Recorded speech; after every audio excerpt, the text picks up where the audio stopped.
I think it's everyone looks at the content creators on the timeline like, oh, they get all the benefits. There's so much that they're like, they live the life. It's easy. It's definitely probably the hardest thing I've looked to put my hand to. Just in terms of staying consistent, creative block is definitely something I've struggled with.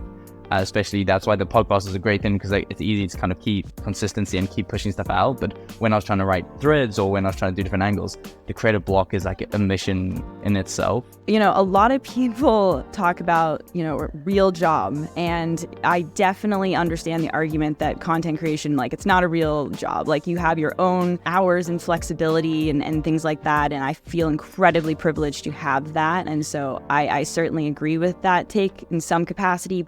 But that being said, I think people underestimate how hard it is to be your own boss, like straight up. When you are a content creator all the time, it's like, I could be doing something, and you have to sort of build that schedule for yourself. And if you are someone that struggles with like executive functioning, or you're not the most like disciplined with yourself, that is actually a huge hurdle and struggle, and something that I personally have dealt with. And also the parasocial relationships with the internet is a big one that takes an emotional toll. Displaying yourself publicly in front of thousands of people for 10 years, it has some psychological effects, as with any job, of course. But that one I do think has affected me and many others. So yeah. I think the misconception people have is probably that they think everybody that's on camera is like an extrovert and just loves being on camera and you can just yap forever.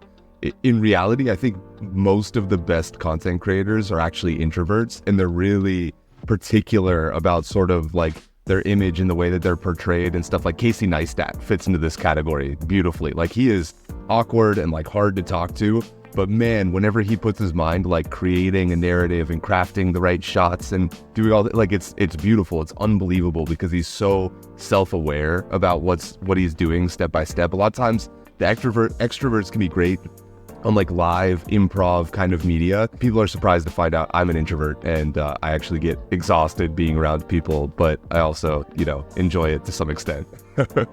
Misconception of like Web3 content creators is that like they are just kind of the run-of-the-mill content creator, which a lot of the run-of-the-mill content creators are just solely focused on like the creative, which is like making sure that the videos are doing well.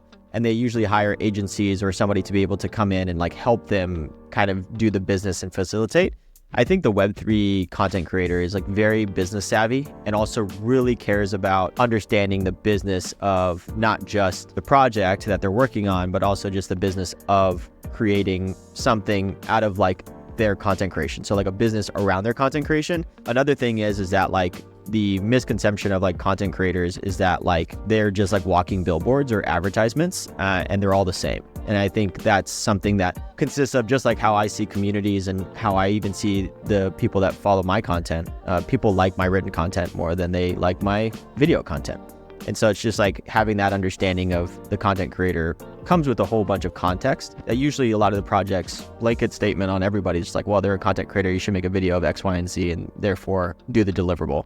They think it's like a bedroom job where you just post and you make money, where it's not even the case, because you spend years of like grinding your posting for free, like for years every day, like that mentality, like, oh, I'm gonna post with like 0 views and we'll see what happens.